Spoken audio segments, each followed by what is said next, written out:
Hello नमस्कार, मेरा नाम है सुधीर और आज हम पढ़ने जा रहे हैं पहली बूंद, जो कि आपकी आपका तीसरा चैप्टर है मल्हार टेक्स्ट बुक, जो कि सीबीएसई छठवीं कक्षा के लिए है। I keep explaining this in Hindi and English because एक बात तो मैं आपको साफ बता दूं, this is a slightly more complicated chapter poem compare to your earlier poem which was Matribhumi. तो मातृभूमि के मुकाबले पहली बूंद में कुछ शब्द ज्यादा कठिन है, ज्यादा डिफिकल्ट है।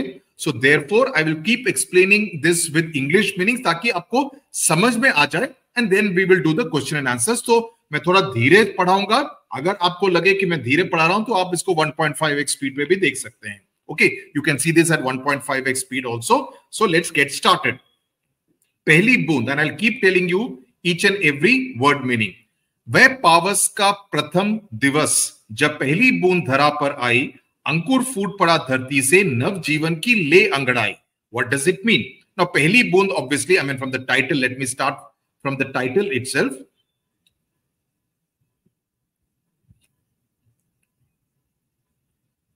Let me put this in red color so that it's more clear. So pehli boond means the first drop. Okay, so let's get every word meaning very clear. Boond means drop, pehli means first. Okay, where pavas, pavas means monsoon, yani ki barish ka mausam. Where pavas, that means that was the first day. Divas means the day, pratham means first. Okay, where that means that was the first day of the monsoon. I'm saying this for the benefit of students in northeastern India, eastern India and south India. where बारिश यानी कि पावस यानी कि वर्षा ऋतु का पहला दिन था। ओके, जब पहली बूंद धरा पर आई, dhara is a reference to earth. Okay, dhara means on the soil, on the earth. पर आई, that is it arrived when the first drop arrived on the first day of the monsoon. The first drop, pehli and pratham means both of them means the first, right? So the first drop arrived on the first day of the monsoon. This is what is said in the first two lines. Ankur फूट पड़ा धरती से, नव जीवन की ले अंगड़ाई. Now it says ankur means to sprout. To sprout mean to germinate. You know, when there is the thing of, you know, from a seed, a plant germinates. So he says a sprout burst from the earth.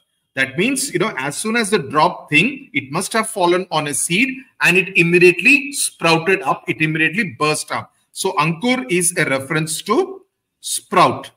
Okay. Nav Jivan means new life.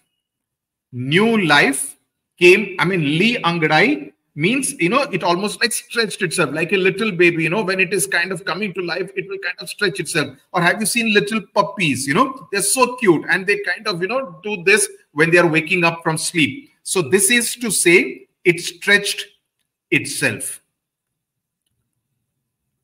Okay, so ankur फूट पड़ा धरती पर. फूट पड़ा means it burst. It kind of, when it burst, the little seed germinated. And that plant comes out after breaking out of a seed. So it sprouted, food pada, with some kind of an energy from the earth. From the earth, new life kind of stretched itself. Okay, Nav Jivan means new life. So new life came to life and it's kind of stretched itself. So this is what is said in the first stanza. I hope each and every word, har shabd aapko puri tarah se clear hai. मैं ये उम्मीद करता हूं. I hope every word is clear. अब हम चलते हैं दूसरे स्टैंजा पर। धरती के सूखे अधरों पर गिरी बूंद अमृत सी आकर, वसुंधरा की रोमावली से हरी डूब पुल की मुस्काई, पहली बूंद धरा पर आई। धरती, धरती means, now you see the interesting part in this particular poem is that धरती के लिए कई सारे सिनोनिम्स यानी कि सेम काइंड ऑफ शब्द का इस्तेमाल किया गया है। ओके, धरती, वसुंधरा, धरा, ये तीनों का मतलब है धरती या पृथ्वी। ओके, वसुंधरा हो या वसुधा हो, दोनों का मतलब पृथ्वी होता है। प्लीज इस बात का ध्यान रखिए क्योंकि आपसे इस बात का प्रश्न पूछा जा सकता है। नाउ आगे चलते हैं। धरती के सूखे अधरों पर, अधरों मींस लिप्स। सो नाउ क्या किया गया है, धरती को एज दो कवि ने एक ह्यूमन बीइंग के साथ कंपेयर किया है, बिकॉज धरती के लिप्स नहीं होते हैं, ह्यूमन बीइंग के लिप्स होते हैं। तो धरती के सूखे अधरों पर, सूखे means dry, so on the dry lips of the earth, okay, गिरी, गिरी मींस फेल, बूंद ड्रॉप, अमृत सी आकर। So he is comparing the drop to nectar. अमृत मतलब नेक्टर, तो अमृत के साथ उस बूंद की तुलना कर रहा है कवि कि धरती पर जब ये बूंद आकर गिरी, पहली बूंद, जो पहली बूंद धरती पर आकर गिरी, और धरती के ऐसो लगा कि नो धरती के लिप्स, जैसे हम हमारे होंठों पर अगर कोई पानी की बूंद आकर गिरती है तो एक अलग सा एक रोमांच होता है। तो उसी तरह से जब धरती पर पहली बूंद गिरी तो उसका वर्णन कवि इस तरह से करते हैं कि ऐसा लगा जैसे अमृत जैसा एक एहसास हुआ हो। तो आकर मतलब coming, so a drop fell which seemed like nectar. Okay, वसुंधरा की रोमावली सी हरी डूब पुलकी मुस्काई। ना वसुंधरा का मतलब है अर्थ यानी कि पृथ्वी, रोमावली का मतलब है लाइक हेयर फॉलिकल्स। ओके, तो धरती की रोमावली मतलब हेयर फॉलिकल्स, जैसे किसी के शरीर पर बाल होते हैं ना, हेयर फॉलिकल्स। सो धरती की के ऊपर जो छोटे छोटे जर्मिनेट हैं जो बाहर नहीं निकले हैं, ऐसा लग रहा है जैसे कि वो एक रोमावली है, as though they are hair follicles, they are not visible, आपको दिखते नहीं है, लेकिन they are like follicles on the body of the earth. So वसुंधरा की रोमावली सी हरी डूब पलकी, हरी दूब पलकी मुस्काई, डूब नहीं दूब। ओके, दूब का मतलब है ग्रास, घास। ओके, हरी का मतलब है ग्रीन, सो हरियाली। तो हरी दूब का मतलब है, अगर हम इसको एक साथ लें तो इसका मतलब होगा हरियाली, हरियाली इसका मतलब होगा। तो इसका कहने का मतलब है पुलकी, पुलकी का मतलब है एक तरह से खिलना। Okay, to feel very thrilled, और जैसे हिंदी में बोले तो खिलने की बात हो रही है। मुस्काई का मतलब है मुस्कुराना, smile. Okay, so the green grass was thrilled and it smiled. तो ऐसा लगा जैसे ही पहली बूंद आई तो जो हरी घास थी उसको वो खिली और वो मुस्काई जब पहली बूंद धरा पर आई। धरा का मतलब ऑन दी अर्थ। ओके, समझ में आ गया? समझ में आ गया तो लाइक बटन दबाओ, समझ में आ गया लिखो। ओके, आसमान में उड़ता सागर लगा बिजलियों के स्वर्णिम पर, बजा नगाड़े जगा रहे हैं, बादल धरती की तरुणाई, पहली बूंद धरा पर आई। कहने का मतलब क्या है? इसमें अब यहां पर भावार्थ को समझने की जरूरत है, क्योंकि यहां पर अंग्रेजी में बोलते हैं ना, मेटाफर का इस्तेमाल किया गया है, यानी कि एक बहुत ही फिलोसफिकल तरीके से कंपैरिजन किया गया है। क्या मतलब है उसको मैं विस्तार से समझाता हूं। आसमान तो आप समझते हैं, स्काई। आसमान में उड़ता सागर, अब ये क्या ये हो सकता है? सागर का मतलब ओशन। क्या ये हो सकता है कि समंदर जो है, महासागर जो है, वो आसमान में उड़े? नो, ऑब्वियसली आप कहेंगे कि सर क्या बात कर रहे हो, ये तो असंभव है ना। तो कहने का मतलब ये है कि जो ये एक तरह से तुलना की गई है बादलों की, कि बादल आसमान में ऐसे उड़ रहे हैं, ऐसा लग रहा है जैसे सागर आसमान में उड़ रहा है। क्योंकि होता यह है, अगर आपने कभी भी इस बात पर गौर किया हो, जब बारिश हो रही है तब आप देखेंगे कि जो बादल हैं वो काले हो जाते हैं, सफेद नहीं होते हैं, क्योंकि जो rain bearing clouds, the rain bearing clouds are dark in colour, they are blackish in colour. Okay, तो वो काफी घने और काले होते हैं, सफेद नहीं होते हैं। अगर आप सफेद बादलों को देखेंगे तो आप ये तय मान सकते हैं कि आज बारिश तो नहीं होगी, आज वर्षा नहीं होगी। तो जो रेफरेंस टू क्लाउड है, जो आसमान में उड़ता सागर, ये एक तरह से तुलना बादलों की गई है सागर से। ओके,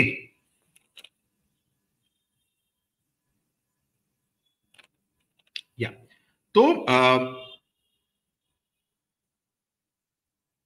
सो जो बारिश के जो क्लाउड्स हैं, बादल हैं, they are heavy, they are very dark, काले हैं, like the sea, and it appear to float across the sky, कि पूरे आसमान में वहां पर बादल फिर रहे हैं क्योंकि वर्षा होने वाली है।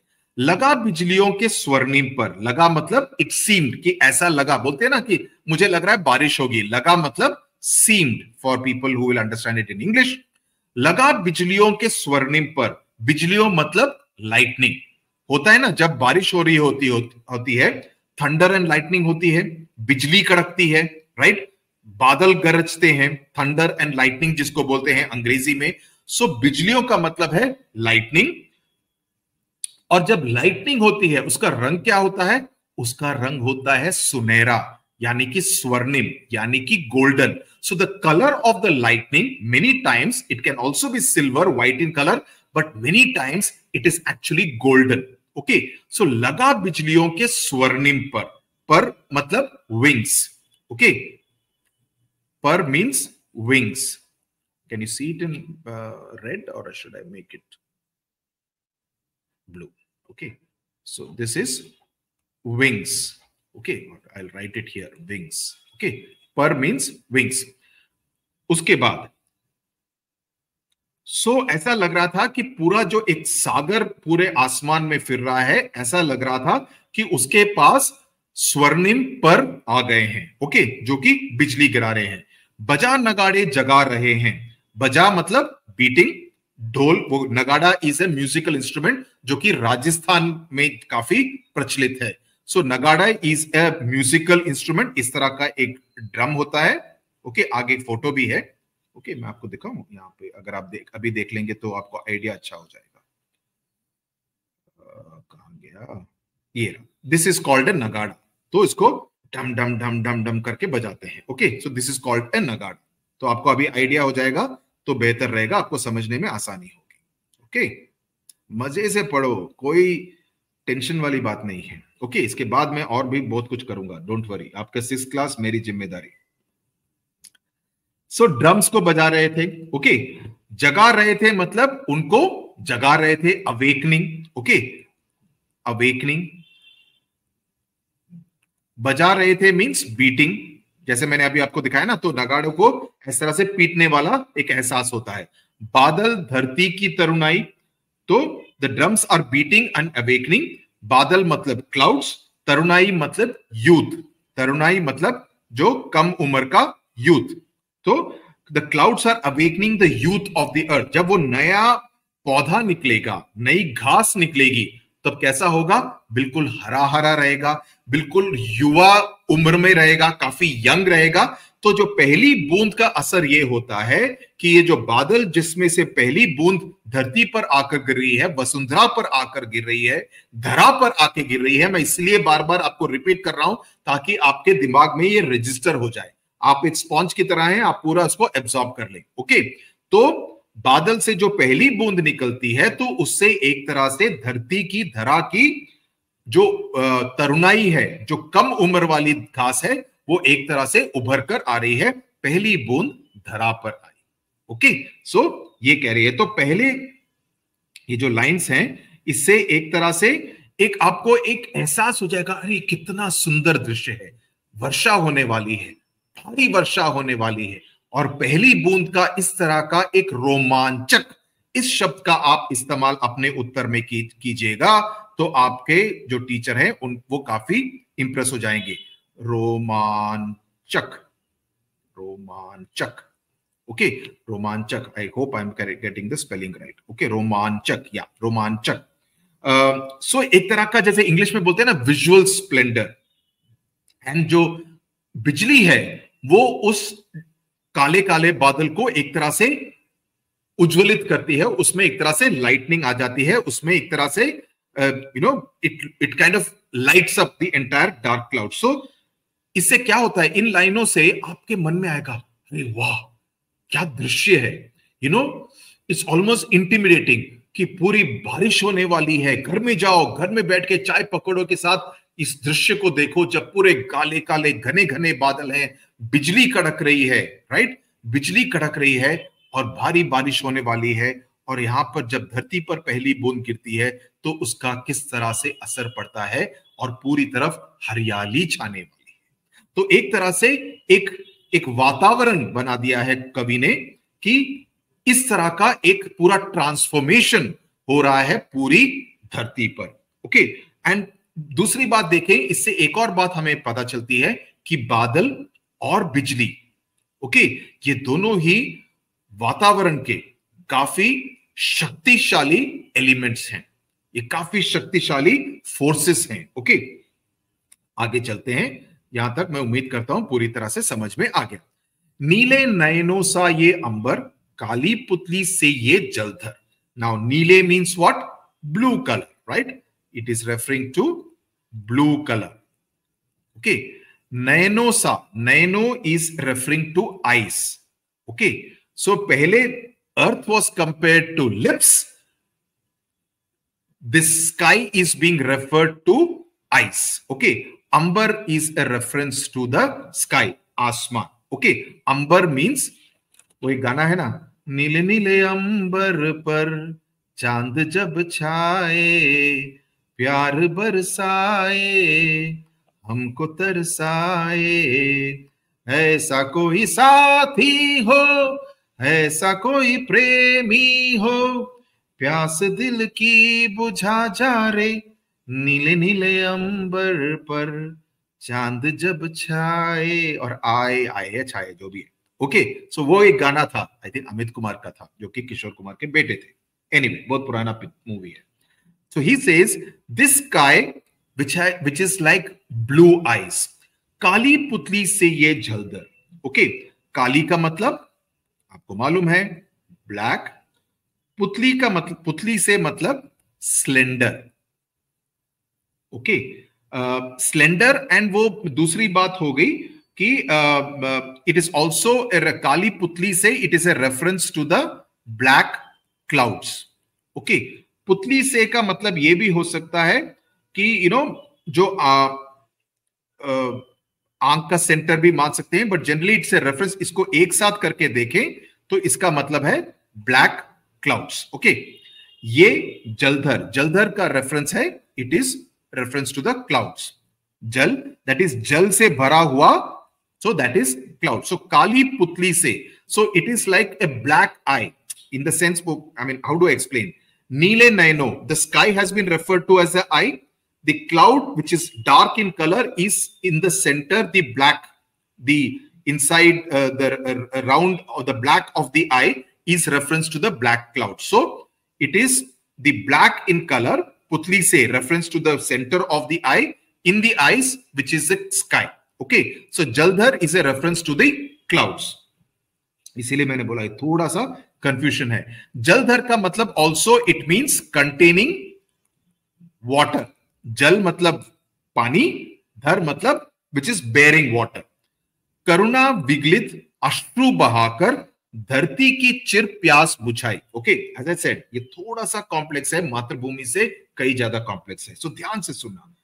करुणा विगलित का मतलब है फिल्ड विद कंपैशन, यानी कि you have sympathy for someone, empathy for someone, you have compassion for someone. So Karuna, Karuna means compassion, यानी कि आप किसी के लिए दयालु रहें, किसी के लिए। सो करुणा विगलित मीन्स फिल्ड विद कंपैशन। अश्रु बहाकर, अश्रु मतलब टीयर्स, टीयर्स कहां से आते हैं, है ना? सो अश्रु बहाकर यानी कि shedding tears, shedding tears, shedding tears filled with compassion, यानी कि अगर आपके आंखों से आंसू आ रहे हैं, आपको इमोशनल मूवी देख रहे हैं, आपके आंखों में से आंसू आ जाते हैं, तो एक तरह से इसकी तुलना एक ह्यूमन बीइंग से की गई है जिसके आंखों से आंसू आ रहे हैं। धरती की चिर प्यास बुझाई। ओके, चिर प्यास मतलब बहुत ज्यादा प्यास, इटर्नल थ्रस्ट, की बहुत समय से धरती प्यासी थी, प्यासी थी पानी के लिए, तो इसलिए ऐसा लग रहा था कि उसके आंसू बहाकर, जो वहां से ऊपर से जो बादलों से, नीले आसमान के काले बादलों से जो पानी बह रहा था आंसुओं की तरह, उसने धरती की प्यास बुझाई, और वो काफी समय से धरती काफी प्यासी थी। समझ में आ रहा है? I hope you have understood. I am just explaining it quickly in English. It means like the blue clouds into which the dark clouds have been compared to the black of the eye, which is shedding tears, and that is satiating. That is ensuring that it is kind of taking care of the thirst of the eternal thrust of the earth. Okay, समझ में आ गया? Quenched, बुझाई मतलब quenched, यानी कि उसकी प्यास बुझाई। बोलते हैं ना, अरे पानी पी लिया, पानी पी लेता हूं, मैंने पानी पिया, मेरी प्यास बुझ गई। बादल आए, बारिश हुई, धरती की प्यास बुझ गई। समझ में आ गया?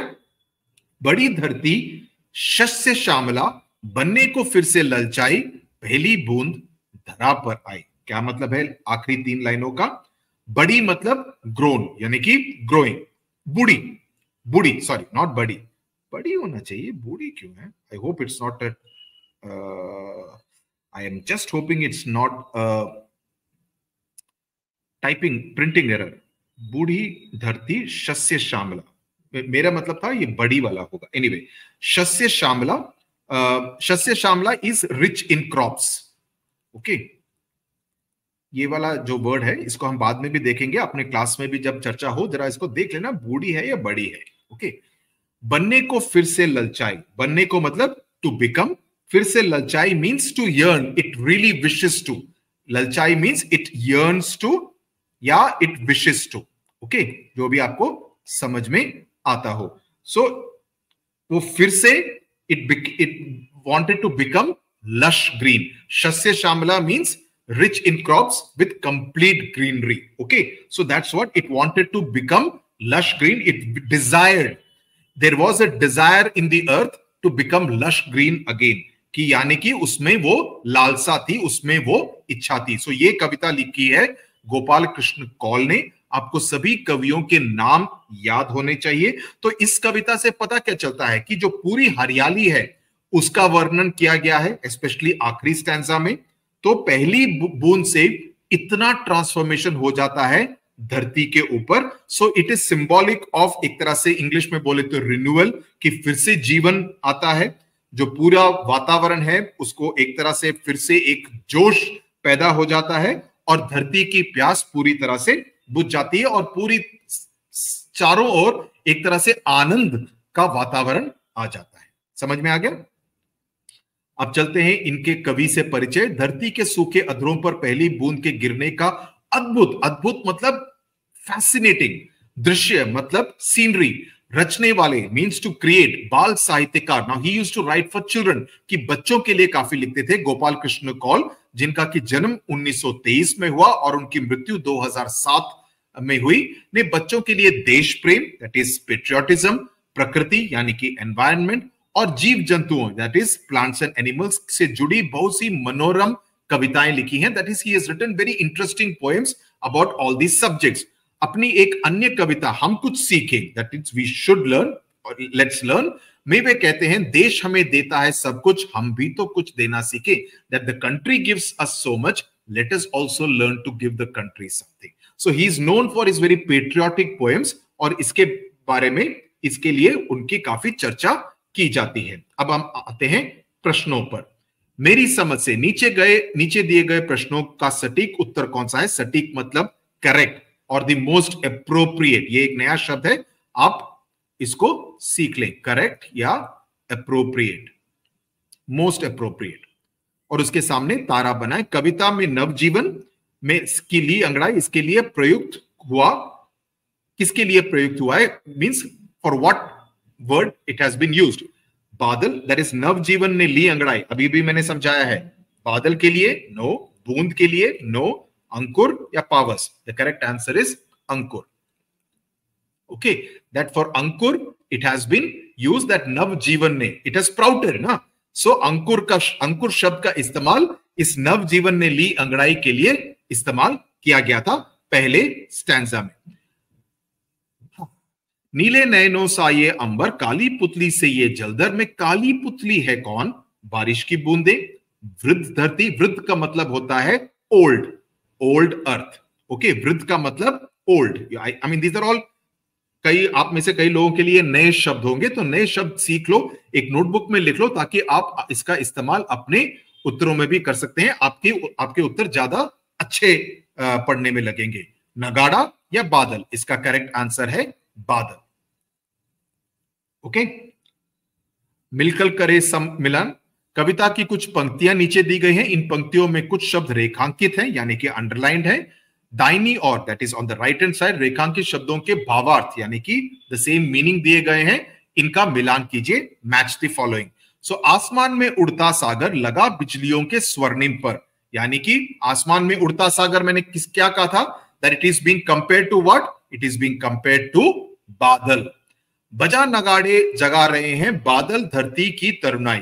बजा नगाड़े with a lot of sound, which is the thing? The correct answer is मेघ गर्जना। नीले नयनों सा ये अंबर, काली पुतली से ये जलधर। सो नीले नयनों, that is the blue eyes, what has it been compared to? I told you it has been compared to the sky, यानी कि आकाश या आसमान या अंबर। all these words please remember। Vasundhara की रोमावली सी हरी दूब पल की मुस्काई। I've already told you हरी दूब means green grass। okay, so ये तो हो गया मिलान वाले this thing। ये अगला वाला थिंग, ये मैंने पूरी तरह से समझाया है, आप पीछे जाके आप इसको सुन सकते हैं, मेरे नोट्स देख सकते हैं, ताकि आपको ये वाले प्रश्न का उत्तर देने में कोई भी प्रॉब्लम नहीं होनी चाहिए, कोई भी दिक्कत नहीं आनी चाहिए। ये जो 4 लाइनें हैं, काफी सिंपल लाइनें हैं, इसको मैंने विस्तार से समझाया है। तो ये हो गया आपका होमवर्क, इसके उत्तर आपको देने पड़ेंगे। अब आप चलते हैं सोच विचार के लिए। कविता को एक बार फिर से पढ़िए और निम्नलिखित के बारे में पता लगाकर अपनी लेखन पुस्तिका में लिखिए। So write it in your homework book, notebook. बारिश की पहली बूंद से धरती का हर्ष कैसे प्रकट होता है? हर्ष का मतलब what I say? Why am I going blank? Happiness, खुशी। ओके, सो सोच विचार, बारिश की बूंद से धरती का हर्ष कैसे प्रकट होता है? सो यू कैन राइट बारिश की पहली बूंद से, और इसमें मैं आपसे यह आग्रह करूंगा, आई विल रिक्वेस्ट यू कि आप अच्छे शब्दों का इस्तेमाल करें। हर जगह आपको धरती के बजाय आप कहीं पर वसुधा, वसुंधरा भी लिख सकते हैं, ताकि आपके टीचर को यह पता चलेगा कि हाँ, इस बच्चे ने, इस बच्ची को पूरी कविता ठीक से याद भी है, इसीलिए अच्छे शब्दों का इस्तेमाल ये कर रहा है या कर रही है। तो आप लिख सकते हैं कि बारिश या वर्षा की पहली बूंद से वसुंधरा या धरती को हर्ष अपने बीज अंकुरित होने से, अंकुर शब्द का इस्तेमाल किया गया था। सो बीज अंकुरित होते हैं, उससे हर्ष होता है, और इस बात की भी खुशी होती है कि हर जगह हरियाली छाई जाती है। तो आप इस तरह से भी लिख सकते हैं कि धरती या वसुंधरा हर्षित होती है और धरती से बीज अंकुरित होते हैं। अंकुर, अंकुरित यानी कि it sprouts out of the earth. कविता में आकाश और बादलों को किनके समान बताया गया है? आकाश को नीले नयनों के साथ कंपेयर किया गया है, बादल को आंख की पुतली के साथ कंपेयर किया गया है, और बादल का दूसरा नाम क्या दिया गया है? याद है? जलधर। तो अगर आप इसको रिवाइज करते रहेंगे, इसीलिए मेरा मकसद है, मैं बार बार इसका रिपीटिशन इसलिए कर रहा हूं ताकि आपको इस वीडियो के अंत के सारे जो सिमिलर साउंडिंग वर्ड्स हैं सब याद हो जाएं कि इसका मतलब ये भी है, इसका मतलब ये भी है, क्योंकि एमसीक्यूज में आ जाए तो आप तो इसके राजा और रानी बच जाएंगे, पूरे मार्क्स आएंगे। ओके, कविता की रचना। आसमान में उड़ता सागर, लगा बिजलियों के स्वर्णिम पर। कविता की इस पंक्ति का सामान्य अर्थ देखें तो समुद्र का आकाश में उड़ना असंभव होता है, जैसे मैंने आपको समझाया। लेकिन जब हम इस पंक्ति का भावार्थ समझते हैं, यानी कि डीपर मीनिंग, तो अर्थ इस प्रकार निकलता है कि समुद्र का जल बिजलियों के सुनहरे पंख लगाकर आकाश में उड़ रहा है। कि समुद्र का जल, the water of the ocean और ऑफ द सी, बिजलियों के सुनहरे पंख लगाकर, that is it is kind of going on the, now this is a different meaning, that it is on the wings of lightning, lightning को के पंख लगाकर, सुनहरे गोल्डन पंख लगाकर आकाश में उड़ रहा है। तो this is a different meaning, let me explain this to you again, कि जो समुंदर है, ओके, बिकॉज कविता का क्या है, A person can interpret it like this thing, B person can interpret it totally differently. तो यहां पर कहने का मतलब ये है कि जो सागर है वो जो बिजली गिरती है बादलों से, ओके, बिजली जो गिरती है उसको एक तरह से सुनहरे पंख का इस्तेमाल की तरह कर रहा है, कि उसका इस्तेमाल सुनहरे पंख की तरह इस्तेमाल करके वो आकाश में उड़ रहा है, ऐसा प्रतीत होता है। ओके, हालांकि basically the meaning is of the clouds in the sky. ऐसे प्रयोग ना केवल कविता को सुंदरता बढ़ाते हैं बल्कि उसे आनंददायक भी बनाते हैं, है ना। इस कविता में ऐसे दृश्यों को पहचानें और उन पर चर्चा करें। So this is your class work which you have to do in discussion with your classmates. मेरा आपसे अनुरोध ये रहेगा, मेरा सजेशन ये रहेगा कि लास्ट स्टैंजा जो है जिसमें नीले नयनों की बात की जा रही है आसमान या अंबर के लिए, उसके बाद काली पुतली की बात की जा रही है, उस पर ध्यान दीजिए, उसमें इस तरह का भावार्थ, डीपर मीनिंग निकल कर आएगा। शब्द एक, अर्थ अनेक। अंकुर फूट पड़ा धरती से, नव जीवन की ले अंगड़ाई। कविता की इस पंक्ति में फूटने का अर्थ पौधे का अंकुरण है। फूट का प्रयोग अलग अलग अर्थों में किया जाता है, जैसे फूट डालना। फूट डालने का मतलब क्या है बताओ? फूट डालने का मतलब यह है कि झगड़ा कराना, या दो दोस्त थे, अरे आकाश और अंकुर काफी अच्छे दोस्त थे लेकिन भरत ने जाकर उनमें फूट डलवा दी, यानी कि ही क्रिएटेड प्रॉब्लम्स बिटवीन आकाश एंड अंकुर। घड़ा फूटना यानी कि ब्रेकिंग ऑफ द पॉट। अब फूट शब्द का प्रयोग ऐसे वाक्यों में कीजिए जहां इसके भिन्न भिन्न अर्थ निकलते हो। जैसे अंग्रेजों की नीति थी फूट डालो और राज करो, इसका मतलब क्या है समझे? इंग्लिश में क्या बोलते हैं इसको? इंग्लिश में बोलते हैं डिवाइड एंड रूल। अब फूट का क्या कर सकते हैं? वो फूट फूट के रोया। अरे जैसे ही उसने खबर सुनी, जैसे ही उसने अपने रिपोर्ट कार्ड देखा, उसको पता चला कि उसको फेल हो गया है, तो वो फूट फूट के रोने लगा। Right, okay. दूसरा, दोस्तों में फूट पड़ गई। दोस्तों में फूट पड़ गई, जब वो मैच हार गए, पूरे टीम के खिलाड़ियों में फूट पड़ गई। तीसरा, ये भी हो सकता है कि यहां से वहां तक की दूरी सिर्फ 1 फुट है। ओके, इस बुक की लंबाई सिर्फ 1 फुट है, तो ये फुट अलग तरीके से हो गया, ये फुट अलग तरीके से हो गया, हालांकि उसकी स्पेलिंग वही रहेगी। ओके, अनेक शब्दों के लिए एक शब्द। नीले नैनो सा ये अंबर काली पुतली से ये। जलधर कविता की इस पंक्ति में जलधर शब्द आया है। जलधर 2 शब्दों से बना है, जैसे मैंने बताया, जल और धर। इस प्रकार जलधर का शाब्दिक अर्थ हुआ है जल को धारण करने वाला, और जल को धारण करने वाला कौन है? बादल। बादल और समुद्र दोनों ही जल को धारण करते हैं, इसलिए इन दोनों की तुलना भी की गई है। ओके, तो दोनों ही जलधर हैं। Very interesting. बादल भी जलधर है, सागर भी जलधर है, बिकॉज दोनों ही जल को धारण करते हैं। They both carry water. वाक्य के संदर्भ या प्रयोग में हम जान सकेंगे कि जलधर का अर्थ समुद्र है या बादल। ओके, तो यहां पर हमने बादल के लिए इसका इस्तेमाल किया है कविता में।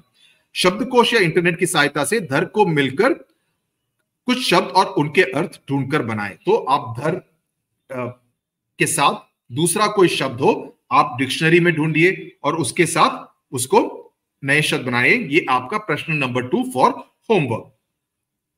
अब इसमें डिफरेंट प्रकार के वाद्य यंत्रों का इस क्रॉसवर्ड में है, तो उसको निकालना है। एक प्रकार का वाद्य, सो ये हो गया नगाड़ा। ओके, पहला हो गया नगाड़ा। ओके, नगाड़ा ये पहला हो गया।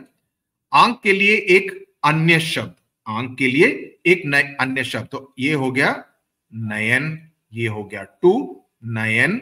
ओके, जल को धारण करने वाला, जल को धारण करने वाला अभी हमने ये किया था जलधर। ओके, ये हो गया तीसरा। चौथा, एक प्रकार की घास, वो हमने बोला था दूब। ओके, ये हो गई चौथा। This is the 4th one. Then 5th one is अच्छा वो, हाँ ठीक है, आंसू की समानार्थी, आंसू की समानार्थी, ये हो गया अश्रु 5। ओके, 6th वन, आसमान का समानार्थी शब्द, यानी कि द सेम वर्ड फॉर आसमान, और हम ये तो पहले ही मालूम है अंबर, अंबर, ये हो गया 6th। ये पूरा हमने सॉल्व कर दिया जल्दी से। ओके, आगे चलते हैं, पाठ से आगे। बारिश को लेकर हर व्यक्ति का अनुभव भिन्न होता है। बारिश आने पर आपको कैसा लगता है, बताइए। बारिश आने पर चाय और पकोड़े खाने का मन करता है, बालकनी पर बैठकर बारिश को का नजारा देखने में मजा आता है। ऐसा हो अगर काफी सारे दोस्त आए हो मेरे घर पर, तो मैं बाहर बारिश में जाकर बारिश में भीगना भी पसंद करता हूं, लेकिन मेरी मम्मी मेरे को मना करती है कि तुम बारिश में भीगोगे तो तुम बीमार पड़ सकते हो। लेकिन मैं इसके लिए क्या करता हूं, मैं एक छाता ले जाता हूं, एक छतरी ले जाता हूं और बारिश में चलता हूं, क्योंकि बारिश में घूमने का, फिरने का, दोस्तों से गप्पे लड़ाने का आनंद ही कुछ और होता है। तो मैंने आपको ये 5 पंक्तियां बता दी, ये सभी आप लिख सकते हैं, राइट। तो मजा आ गया। या स्कूल से जब मैं आ रहा था तब बारिश शुरू हो गई, मेरी सारी किताबें पूरी तरह से भीग गई और मम्मी ने कहा कि तुम रेनकोट क्यों नहीं पहन लेकर गए, अगर रेनकोट आज लेकर जाते तो तुम इस तरह से भीगते नहीं। तो ये भी एक अलग अनुभव हो सकता है। तो अगर आप इस तरह के अनुभवों के बारे में लिखेंगे तो आपके उत्तर को पूरे मार्क्स मिलेंगे, अगर आप किसी भी तरह का स्पेलिंग मिस्टेक नहीं करेंगे। आपको कौन सी ऋतु सबसे प्रिय है और क्यों, ये आपके ऊपर है। वर्षा ऋतु अगर आपको पसंद है तो आप वर्षा ऋतु के बारे में लिखिए, यही लिखिए जो मैंने अभी बताया। अगर आपको सर्दी का मौसम अच्छा लगता है तो आप सर्दी के मौसम के बारे में लिखिए कि सर्दी के मौसम में धूप सेक सकते हैं, रजाई में काफी समय तक लेटना काफी अच्छा लगता है, कई किस्म के कपड़े पहन सकते हैं, फैशनेबल जो लेटेस्ट फैशन के जैकेट पहन सकते हैं, स्वेटर पहन सकते हैं, दस्ताने पहन सकते हैं। तो काफी मजा आता है, धूप में फिरने में ज्यादा मजा आता है। अगर आपको गर्मी का मौसम ज्यादा अच्छा लगता है तो आप उसके बारे में लिख सकते हैं कि आम खाने का एक अलग ही आनंद रहता है, बाहर घूमने में, ठंडा पानी पीने में, आइसक्रीम खाने में काफी मजा आता है। तो उसके बारे में एक पहाड़ी इलाकों में जाकर बर्फ के साथ खेलने में मजा आता है, उसके बारे में आप लिख सकते हैं। सही है, तो आपके ऊपर है आपको कौन सी ऋतु सबसे अच्छी लगती है, उसके बारे में आप लिखिए। इसके बाद समाचार माध्यमों से, कि अगर आप एक संवाददाता, अभी ये तो मेरे बाएं हाथ का खेल है, ओके। संवाददाता कभी बाढ़ से या कभी सूखे से या भीषण ठंड के समाचार देते दिखाई देते हैं। आप भी बन सकते हैं संवाददाता या लिख सकते हैं समाचार अत्यधिक गर्मी के बारे में, सर्दी के बारे में या बारिश के बारे में, राइट। तो आप लिख सकते हैं कि गर्मी के दिनों में बाहर जाने से लू के चलने की काफी संभावना है, इसके चलते काफी लोगों की मृत्यु हो जाती है, काफी लोग बीमार पड़ रहे हैं। दिल्ली में 45 डिग्री सेंटीग्रेड टेम्परेचर हो गया है, तापमान हो गया है, इसके चलते काफी इस भीषण गर्मी से काफी लोग बीमार पड़ रहे हैं, काफी सारे अस्पताल में ज्यादा मरीज दाखिल हुए हैं, राइट। इस तरह से आप समाचार लिख सकते हैं। तो लोगों को ये हिदायत दी जाती है कि वे दोपहर के समय, दोपहर 12 बजे से शाम 4 बजे के बीच में बाहर ना घूमें, घर पर रहें, घर पर भी अपने आप को ठंडा रखें, एसी में रहें या कूलर में रहें, ठंडा पानी पिए, इलेक्ट्रॉल लें, नींबू पानी पिए, ताकि आपको ज्यादा गर्मी ना लगे। तो इस तरह की हिदायत भी आप दे सकते हैं समाचार के अंदर। सृजन, अब इस तरह के एक पौधे का नाम देने की बात की गई है, नाम देना भी सृजन है। ऊपर दिए गए चित्र को ध्यान से देखिए और इसे एक नाम दीजिए। अभी मैं देख रहा हूं कि यहाँ पे तो थोड़े कांटे, ये जो लीव्स हैं थोड़े कांटेदार लिख रहे हैं, तो मेरे मन में आता है फूल और कांटे। ये अजय देवगन की एक मूवी थी, फूल और कांटे। ऊपर फूल है, नीचे कांटेदार पत्ते हैं, ओके। तो आपके मन में जो आए आप लिख सकते हैं। तो ये नगाड़ों की तो बात हो गई है, ये राजस्थान में आता है, जैसे मैंने बताया। तो ये वहां के काफी लोक पर्व में काफी मशहूर है इसको बजाना, ओके। आपके कई उत्सवों में कौन सा वाद्य यंत्र बजाया जाता है, तो अगर आप तमिलनाडु से हैं तो नादस्वरम बजाया जाता है। उत्तर प्रदेश के वाराणसी जैसे इलाकों में है तो वहां पर शहनाई, उस्ताद बिस्मिल्लाह खान की वजह से वहां पर शहनाई बजाई जाती है। तो अलग अलग जगहों पर कई जगहों पर बांसुरी बजाई जाती है। तो अलग अलग वाद्य यंत्र, संतूर, सितार, कई वाद्य यंत्र बजाए जाते हैं। तो उसके बारे में आप चर्चा कर सकते हैं। और यहाँ पर आपको बताया गया कि आप इंद्रधनुष बनाइए जो 7 रंग हैं, ओके, जिसको कि इंग्लिश में विबग्योर बोलते हैं। तो उन 7 रंगों की मदद से आप एक इंद्रधनुष बनाइए, क्योंकि रेनबो जो होता है, जब बारिश होती है तब इंद्रधनुष भी निकलता है। और ये एक दूसरी कविता है जिसको कि सिर्फ आपको पढ़ना है, जो कि अयोध्या सिंह उपाध्याय हरिओध ने लिखी है। जो निकलकर बादलों की गोद से या थी अभी एक बूंद कुछ आगे बढ़ी, सोचने फिर यही मन में लगी, क्यों घर छोड़ कर मैं यूं बढ़ी। ओके, तो ये भी एक बूंद के बारे में ही है, सिमिलर कविता है, लेकिन 4 लाइनों की छोटी सी कविता है, एक तरह की है उस एक बूंद की कि मैं घर छोड़कर क्यों यूं बढ़ी। ओके, तो उसके बारे में ये सिर्फ आपको पढ़ना है, इसके बारे में आपको एक्सप्लेनेशन नहीं मांगा जाएगा। और ये एक पेंटिंग के साथ इस पर्टिकुलर कविता का अंत किया गया है। आई होप आपको ये समझ में आ गई है। ओके, बाद में हम क्वेश्चन आंसर्स भी करेंगे कुछ दिनों बाद। थोड़े और कविताओं का बेसिक एक्सप्लेनेशन दे दूं, उसके बाद थोड़े क्वेश्चन आंसर्स में भी आपकी मदद करूंगा मैं। लेकिन मैं उम्मीद करता हूं कि जो सारे वर्ड मीनिंग्स हैं आपने नोटबुक में नोट कर लिए हैं, ताकि आप इसको बाद में रिवाइज कर सके और आपको इसमें कोई भी तरह की डाउट्स नहीं होंगे। मैं ये उम्मीद करता हूं। नमस्कार, tata, bye bye, God bless you.